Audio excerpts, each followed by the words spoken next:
All right, let's kick off another news roundup on the channel with more updates about the Seahawks.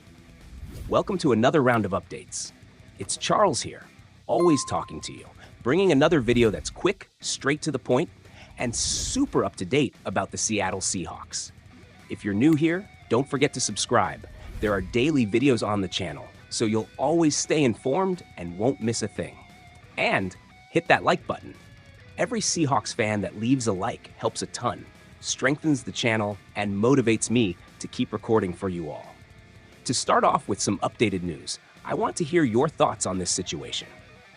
Did you notice that for the second year in a row, we lost our starting right tackle in Week 1? Yeah, it's been tough. And who's been stepping up to fill the gap? Stone Forsythe, that guy we picked in the 6th round of the 2021 draft out of Florida. Let's recap the situation. The original plan was to have Abraham Lucas as our starting right tackle, but the guy's been struggling to recover from a knee injury he suffered at the start of last season, and it got worse by the end of the year. So we signed veteran George Fant in the offseason to help out. But guess what? Fant also injured his knee in Week 1 and was placed on injured reserve on September 21st. So now Forsythe, who was our third option, has become the starter. In the first 2 games, he had some struggles, let's be honest. But check out the turnaround in Week 3 against the Dolphins. The guy allowed only 1 pressure and 1 hurry on our quarterback, Geno. That's according to Pro Football Focus. In the first 2 games, he had allowed 7 total pressures, 4 hurries, 2 hits, and a sack. That's a major improvement. His grades went up too, 73.1 overall on offense and 77.0 in pass blocking. That last one was the highest single-game pass blocking grade of his career. And that's not all. Forsythe also made big strides in opening up lanes for Zach Charbonnet to run. He's evolving, folks. But now comes the real test. On Monday night, Forsythe and Charles Cross, our left tackle, will have to face off against Aiden Hutchinson of the Lions. You know who this guy is, right? He's currently the NFL leader in pressures, 25, and sacks, 7. That's tough. Hutchinson alone accounts for almost half of the Lions' team pressures. But he's not the only one. There's also Levi Onwuzurike, who already has 12 pressures and 2 sacks. Marcus Davenport was also giving us trouble, but unfortunately, he's out for the season with an injury. Even so, Forsythe will have to step up big time, not just in this game, but in several future performances if he wants to silence the critics and prove he can be our long-term solution at right tackle. For now, most of the criticism of our offensive line has been aimed more at the guards than at Forsythe, at least in the last 2 games. But we all know how football works. Things can change fast.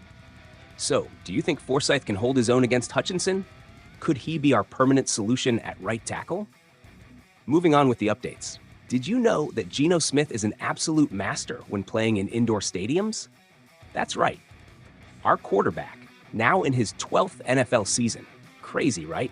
Has an outstanding track record when playing in domes. He's not one to make excuses when things go wrong. He's never blamed the weather or field conditions for his mistakes. But like most quarterbacks, he admits that he prefers playing in a controlled environment without having to worry about wind, rain, snow, or any other surprises from the weather. Well, Geno will have that chance again. We're facing the Lions at Ford Field in Detroit. And let me tell you, that place has been a paradise for our quarterback in recent years. In the last 2 seasons, Geno has led the Seahawks to comeback wins there. Incredible, right? Since entering the league in 2013, Geno has only played 8 games in domes. That may not seem like much, but it represents 10% of his career games. And his performance in those games? My friends, it's out of this world. The game against the Lions won't be easy. Ford Field is known for being one of the loudest stadiums in the NFL. The Lions fans are fierce, and their team has been playing really well this season. To keep our unbeaten streak, 3-0 guys, going, Geno and the rest of the team will have to raise their game even higher. We need to cut down on penalties, improve quarterback protection, and execute plays better. Will the Dome Geno show up again and lead us to another victory? Or will the Lions just stop our quarterback even on their home turf? Drop a comment below this video and let us know. And to wrap up this video, You guys remember that Murphy too got injured in the second quarter of the game against the Dolphins, right? Well, it looks like it's more serious than we initially thought. According to Jeremy Fowler from ESPN, the Seahawks will have to be cautious with Murphy. The expectation is that he'll be out for a while due to a tendon injury. What a blow. And look at the timing, folks. We're on an incredible 3-game winning streak, and now this news hits. And the worst part? We've got a marathon of 3 games in just 10 days. That's right, you read that correctly. And they aren't easy games either. First, we've got that tough road game against the Lions on Monday Night Football. Then, barely any time to catch our breath, and we're facing the 49ers, our division champs, on Thursday Night Football. And you know what's worse? These two teams have some of the best rushing offenses in the NFL. Not having Murphy available is going to be a huge blow to our defense. But hold on, the nightmare doesn't end there. Remember Leonard Williams, our veteran defensive tackle? Yeah, he also got injured during Sunday's game with a rib injury. We don't have official updates on his status yet, but the first injury report for Monday's game in Detroit is expected on Thursday. We'll keep an eye on that. So what do we do without Murphy? Well, it looks like the team's already moving. On Tuesday, they re-signed Matt Gotel to the practice squad. Remember him? He's the guy who had agreed to an injury settlement during training camp. Plus, we have Miles Adams, the veteran who's missed 2 of the first 3 games due to what McDonald called a numbers game. He'll likely take on a rotational role in Murphy's absence.